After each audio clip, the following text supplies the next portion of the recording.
Overbroad. Kerala disregarded settled law while issuing an ordinance to curb abusive content. So Kerala disregarded a settled law while issuing an ordinance to curb abusive content. So the government of Kerala, while it was trying to create a new law so that it could stop abusive content in state, it missed a law. It missed or ignored or disregarded a law. Kerala has sought to make amends by keeping in abeyance its obnoxious proposal to abridge free speech by conferring unbridled powers on the police to arrest anyone expressing or disseminating or defamatory to a person or a class of persons in a manner.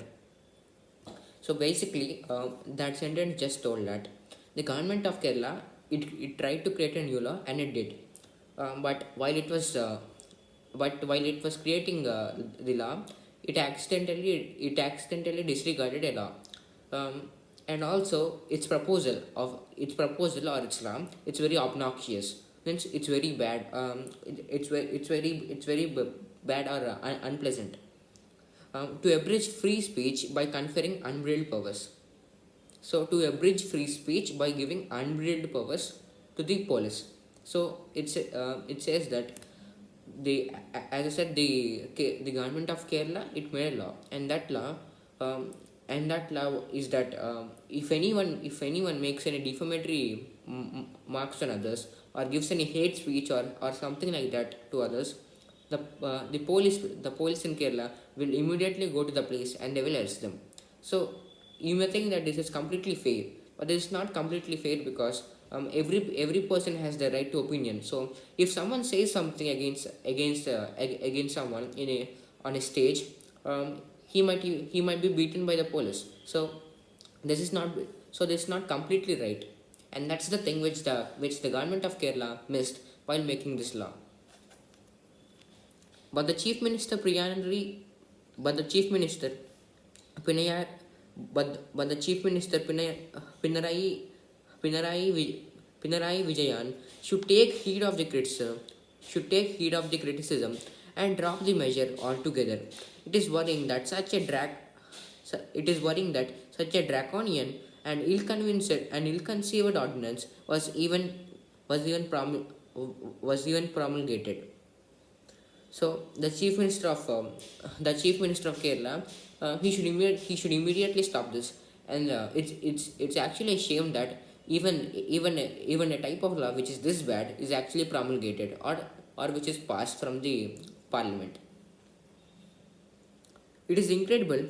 It is incredible that a state government crafted a law with elements declared unconstitutional by the Supreme Court, ignoring a major apex court verdict on the law of defamation, and which is repugnant to the provisions of the IPC, a central law in two ways besides going against one provision in the CRPC.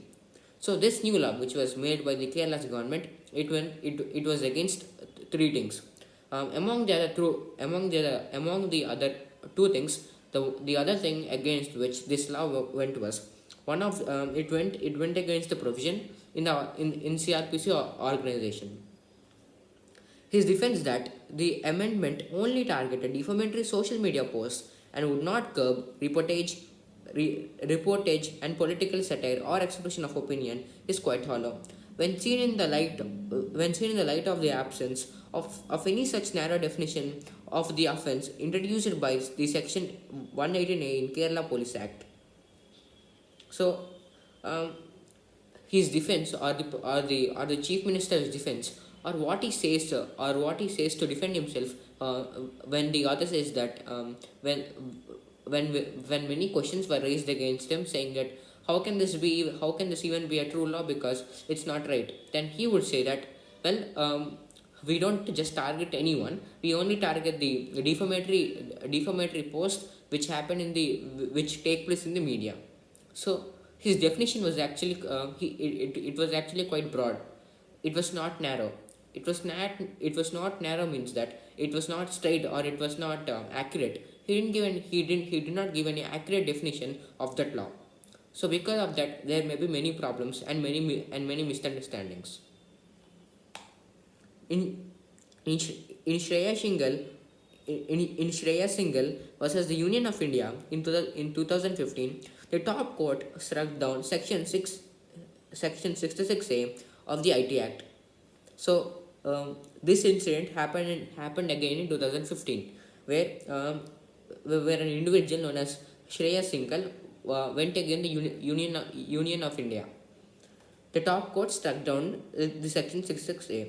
So the top court or the Supreme Court, it has ignored the Section 66A of the IT Act. The section that the section had criminalized the sending of any message to a computer resource that was grossly offensive, menacing, or caused annoyance, inconvenience, danger, insult, injury, and intimidation. So that the law in the 66A of the IT Act, it actually says that it's through sending a message. It's actually associated with sending a message, and if that message was intimidating, insulting, injuring, menacing, or so on, the sender will be punished. The court found offense was overbroad that is, it was defined so widely that both the innocent and offensive messaging could be brought under its ambit. So, as I said, as the author said, the definition of the law which was given by the Chief Minister of Kerala, it was very broad. It was very broad and but actually any definition of law, it should be narrow. So, because of its broadness, both innocence and also anger or hate speech, all these come under the same ambit, or all of this come under the same consideration, or all of this come under the same range. So it's really a confusion for the police to decide whom to arrest, because if anyone is innocent, if anyone shows innocence and they say something by mistake, even they could be arrested. So this is a real problem.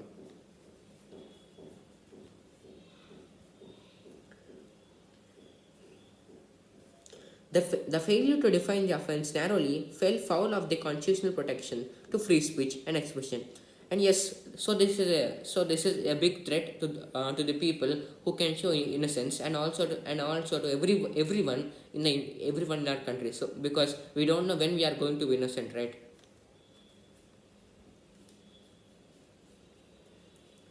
The same judgment, for the same reason, also struck down Section 118D of the Kerala Police Act, which made causing annoyance in an indecent manner through verbal comments or on telephone or an offense. So the same thing, the same scenario, it was it already happened back in the past, but that time Section 118D, and that section was ignored by the court. The new offense also vaguely defined and is made cognizable, whereas the criminal defamation under the IPC is non-cognizable. Moreover, while uploading the validity of the criminal defamation, the court made it clear that no police officer can register an FIR for the offense. It can only be prosecuted as a private complaint. For Section 119 CRPC says, no court shall take cognizance of defamation unless the aggrieved party files a complaint. So there are some more rules to this law. There are no rules. There are no. So the author said that this law was not actually broadly mentioned. He said that before. Now he is elaborating it and he is giving the reasons. He said that this law was very broad and not narrow at all. Now he is comparing the other laws which were released in the same scenarios. For example, the criminal defamation law, which came under the IPC, moreover, while uploading the validity of the court made it clear that no police officer can register an FIR for the offence. So unless if the police, when they see such a scenario, a hate speech or a speech of innocence, um, then they cannot just go and then they cannot just arrest them and file an FIR. They can only file a private prosecution, and also they can file an FIR only when the grieving party, or the party which they have been scolded, or the group of people which have been defamed by this particular individual or party. So only then, if the grieved party comes and gives a complaint and files an FIR, only then an FIR can be filed on this particular person or group, and the police cannot do it. By making defamatory utterances cognizable and raising the present term, the Kerala Ordinance effectively amends the IPC and CRPC, a move for which the country's assent is mandatory, as it is in conflict with central laws. So, some area of this law which was passed by the Kerala government, it's very nice and encouraging. So it's very reasonable to think why this law has been permitted. The ordinance itself required prior presidential assent, and yes, this law or ordinance, it required the acceptance of the president. It is regrettable that the state sought to arm itself with extraordinary powers to deal with a problem that can be dealt with through other provisions relating to stalking, harassment, criminal intimidation, and verbal abuse. So it is regrettable, means the thing which the Kerala government did or the Kerala state did, it's very regrettable. Means the government of the state will they will eventually regret what they have done, and they will realize that there is a more easy way and more correct way or more legal way to deal with this thing. Thank you.